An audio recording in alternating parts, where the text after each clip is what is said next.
If I spend $1 on a machine and I deduct it this year, I've deducted $1 and I've saved 35 cents. Clear? If I'm forced to wait and depreciate it in slices over many, many years, by the time I've gotten the whole thing written off, that write-off stream and the taxes I have saved on it have lost value because I've had to wait, it's the time value of money, and because there may have been inflation. So if I have a 7-year asset that I write off immediately for $1, and I have to wait 7 years to do the whole write-off, I'm only getting back 91 cents in present value. And if there's 3% inflation, I'm only getting back 85 cents. And if it's 5% inflation, I'm only getting back 81 cents. I am losing a portion of my write-off to delay and inflation. And the tax rate times that loss is the added cost of the machine to me. So I've raised the price of the machinery, and like anything else, if the price goes up, the demand goes down, and the quantity falls. Look at a building, 39 years, 1970s average inflation 5+%. I'm only getting back 30 cents on the dollar on my write-off. I'm overtaxing that. I'm overstating the profit from that building by 70 cents on each dollar of investment. It has to earn that much more to break even. Construction's going to slow. Suppose I have a machine that was earning $115 over time. Now, I've already adjusted that for inflation and time value, so the present value is $115. The machine cost $100. I'm writing off $100 with 100% expensing, as we had 2 years ago. And I have a real profit of $15 and at a tax rate of about a third. I've got $5 in tax. My after-tax income is $10, which is a 10% return on the machine. Now let me go to an inflationary adjustment with longer lives where I'm only going to be allowed to write off 85 cents on the dollar. The real revenue is $115. The real cost is 100, but I'm only writing off 85. According to the government, my taxable profit is 30 instead of 15. At the tax rate of a third, I'm paying $10 in tax, twice what I paid before. My after-tax income has dropped in half. That's going to affect investment. It has to. In the mid-70s, when inflation was in double digits, Martin Feldstein calculated that some huge percent of corporate profits were fictitious. That companies that were losing money were actually being forced to report taxable income. Their tax rate was effectively infinite. One of the answers to that is to adjust depreciation allowances for inflation. An imperfect variety of that was done in Mr. Camp's bill, but they took away about 80% of the value to save money, which was, I think, false economy.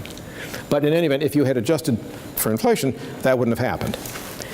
I was at a panel with Charles Schultz, who was President Carter's CEA chairman, and I asked him about this. He was up there with a utility executive, a steel executive, and some other people.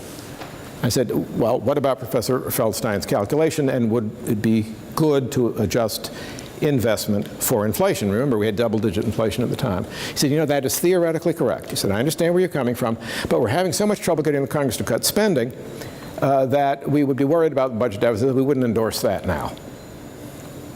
The utility executive said, oh, I don't want replacement cost accounting.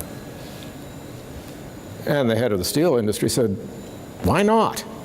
He said, if my shareholders ever found out that we were really losing money instead of the reported profits we were showing, they'd have my head on a platter. And the steel executive looked at him and said, and what has happened to your stock price over the last 2 years? Well, in the mid-70s, utility prices, stock prices had collapsed because they were losing money, and everybody knew it. It didn't matter what their annual report said. Stock analysts are trained to strip through the inflation and look at the discounted cash flow and advise their clients, hey, they're losing their shirt.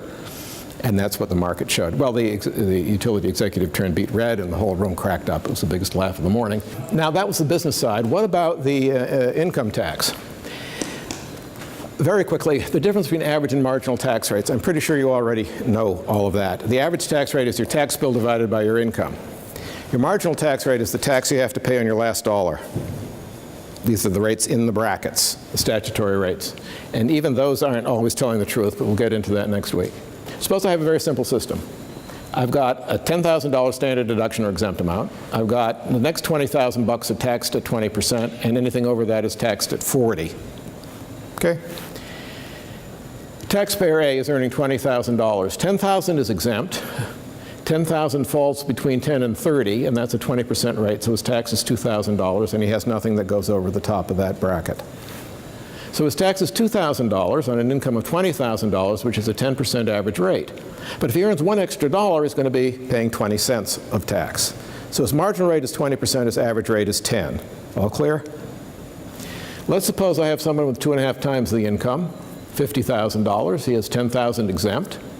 The next $20,000 is taxed at the 20% rate in the first bracket, and the $20,000 above that is taxed in the 40% bracket. His tax is $12,000, his average tax rate is 24%, and his marginal rate is 40.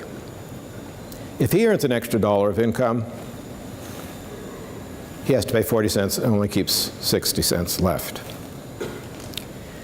That's between average and marginal. And what does that have to do with what was going on in the 70s when we had that stagflation, that inflationary slow growth? Over the decade, suppose incomes went up by about 2.5 times.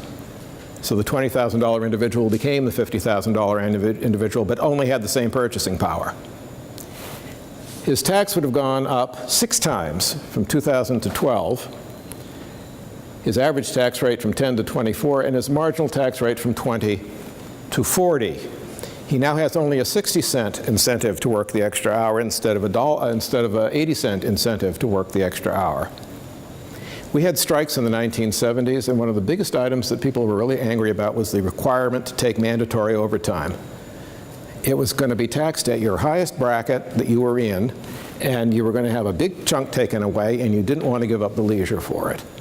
There was a big strike at Ford, there was a coal miner strike, there was a strike at either Deere or Caterpillar, I don't know. The first article I ever got into a newspaper, of course Senator Taft, got into a newspaper, was a justification for why the coal miners were right to ask for a 30% pay hike on a 3-year contract.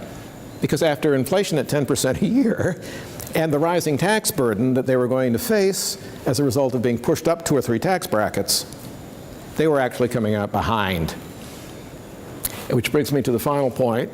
Inflation raises the cost of capital by reducing the value of the capital consumption allowances, raising marginal tax rates on business owners, on profits, dividends, and capital gains, and it reduces the after-tax wage on additional earnings, discouraging labor force participation in hours worked. Output has to fall. Now, that doesn't happen if you adjust those tax brackets for inflation, as we do now with indexing, so that the added wages only still fall into the same brackets, and you have the same average tax rate and the same marginal tax rate, and the tax rates haven't gone up. The tax revenue would go up 2.5 times with income, but the share of income, it would not change under tax indexing when we expand the brackets and expand the exempt amount. And that was the when I came to Washington in 75, I was told by my professors, work on tax indexing. With this inflation, we're going to need it. It took 6 years, but we got into the 1981 law. If we cut tax rates or adjust the depreciation allowance, so do something to get that cost of the incremental unit down, you've expanded the supply.